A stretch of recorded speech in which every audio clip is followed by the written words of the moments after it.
네, 여러분, 안녕하세요. 반대심리연구소 형아쌤입니다.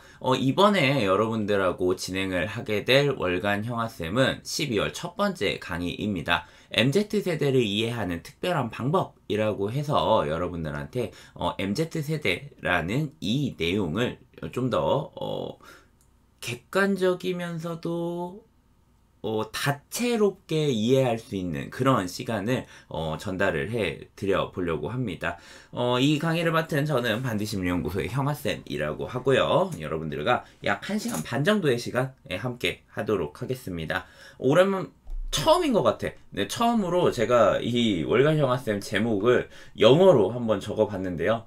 뭐 별다른 건 없습니다. 이 PPT 기본 세팅이 영어더라고요. 그래서 한글로 쓰면은 글씨체가 뭉개져가지고 짧은 영어 실력을 부려봤는데 Understanding the MZ Generation, 네, 발음은 저질이지만 그 강의 내용은 저질이 아닐 겁니다. 그러면 바로 시작을 해보도록 하죠. 여러분들한테 질문을 하고 시작을 하도록 하겠습니다. 이 네 가지 질문에 여러분들이 대답을 해주면 될 것 같은데요. 질문은 이런 것들입니다. 자, 첫 번째 질문.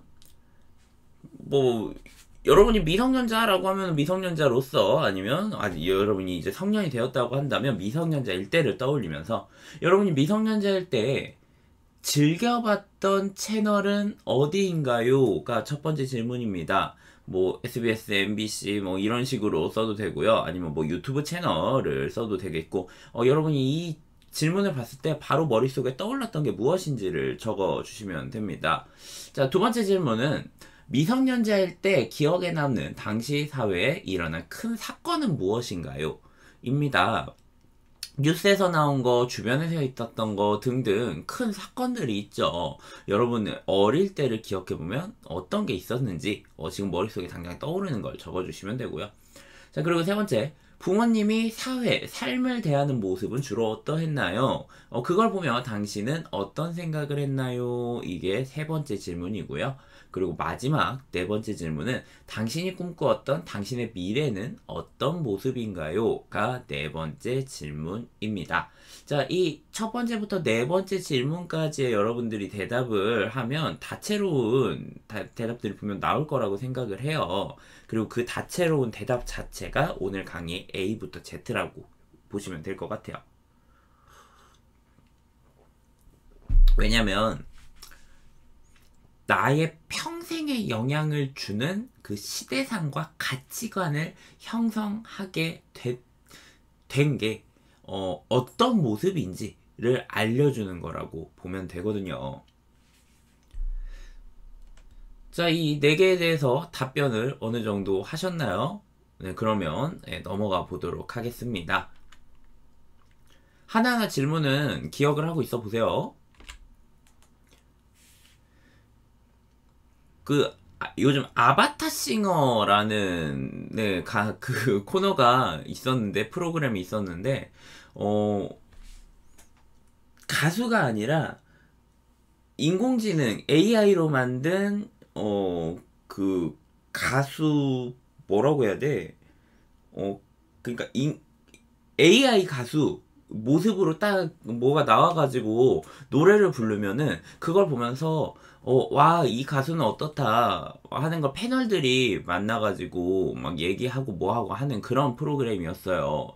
그래서 이제는 더 이상 실제 가수가 아닌 AI 가수들의 매력을 따져보겠다 했는데, 사람들이 이거 되게 기획 괜찮다, 그리고 뭐 이 기획에 들어가는 여러 가지 그 제작비라든가 그런 거 보면서도 꽤나 기대를 했죠. 근데 뚜껑을 열고 나서는 상당히 실망을 한 분들이 많다고 합니다. 예전에 막 그 며칠 전에 있었던 사이버 가수 그 아담이었나? 있었잖아요. 네. 그런 모습인 거야. 완전 깍두기.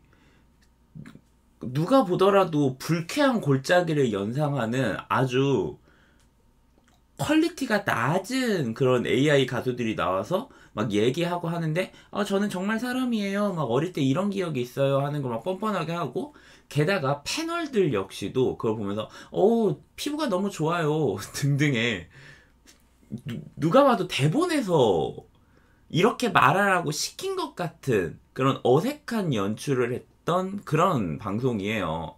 당연히 그 방영되고 나서 많은 사람들의 비판을 얻었는데 거기에서 이제 또 밈으로 사용을 하기 시작한 게 이겁니다. AI 가수가 그렇게 노래를 하고 있는데 이 출연자분이 와우 완전 영화인데요? MJ인데요? 막 이런 거야. 누가 보더라도 영하지 않았거든. 게다가 MZ인데요? 막 이런 이야기 일상생활에서 별로 안 쓰잖아요. 그런데 하니까 야 이건 그냥 무슨 AI다, 뭐 컴퓨터다 이러면은 이게 요즘 젊은이들이 좋아할 것이다라고 생각하는 정말 젊은이들에 대한 아무런 이해도가 없는 작가들과 PD들과 그 위쪽 사람들이 이걸 기획해서 만들었을 것이다. 뭐 그렇게 된 거죠. 자, 여기에서 몇 가지 생각해 볼 만한 게 있습니다. MZ세대라는 용어가 여러분들에게 막 귀에 들리고 그리고 막 대중적으로 쓰여진 지가 얼마 되지 않는 것 같아요. 불과 한 5년도 되지 않은 거라고 생각이 드는데 이제는 많은 분들이 그런 말을 쓰기 시작을 했죠. 제가 여러 강의에서 얘기했지만 대중적으로 공감도를 얻어가지고 모든 사람들이 알 만큼의 위치에 가게 된다는 건 분명 그럴 만한 이유가 있습니다. MZ세대가 주목받는 그런 이유는 무엇이냐? 우선 역사적으로 기존의 문법을 대입했을 때 도저히 이해할 수 없는 그런 감성이 등장하면은 그들에 대한 연구를 하기 시작을 하거든요. 근데 그것만으로는 되지 않아요. 사람들이 그렇게 따뜻하지 않아요. 문법으로 이해가 되지 않을 때 그들을 이해할 필요가 없는 상황. 그러니까 그들이 별로 필요 없는 상황에선 얘네들은 왜 그래? 하면서 외면하고 무시하기 마련입니다. 한데 MZ세대는 그러지 않았다는 거죠. MZ세대라는 이 거대한 집단으로 이들이 묶어놓은 이들과 한데 이렇게 묶여진 이들을 이해는 하지 못하는 그 낮은 이해도가 여기 이미지로 나온 이런 참사를 만든 거라고 볼 수 있는데 제가 생각할 때 이들이 MZ세대라고 묶일 수 있는 가장 두드러지는 특징은 디지털 기기의 그리고 온라인 소통의 적극적 활용 이것뿐이에요. 즉 컴퓨터 커뮤니티나 이런 걸로 온라인 랜선 친구, 랜선 관계를 만들어서 그거를 적극 활용하고 있다. 그것을 시작한 시대부터 지금 현재까지를 그냥 묶어버린 거죠. 왜냐? 기존에 랜선이라는 개념이 없을 때의 가치관과는 상당히 달라져 버렸거든. 자, 아까 제가 말했죠. 이것만으로는 안 된다고. 왜 근데 이들이 MZ세대에게 주목을 하기 시작했느냐? 슬슬 이 사람들이 나이를 먹기 시작을 하면서 점점 이들이 소비자의 중심이 돼. 그래서 광고를 만들 때에도 이들의 입맛에 맞게끔 만들어야 물건이 팔리고, 그리고 어떤 프로젝트를 하더라도 이들의 입맛에 맞는 프로젝트를 기획해가지고 진행을 해야 더 많이 연장을 해가지고 진행이 가능하더라. 그러면 당연히 이때는 MZ세대를 주목을 해야 되는 거죠. 왜냐? 새로운 소비 형태가 등장했고 근로 가치관으로 이어졌으니까.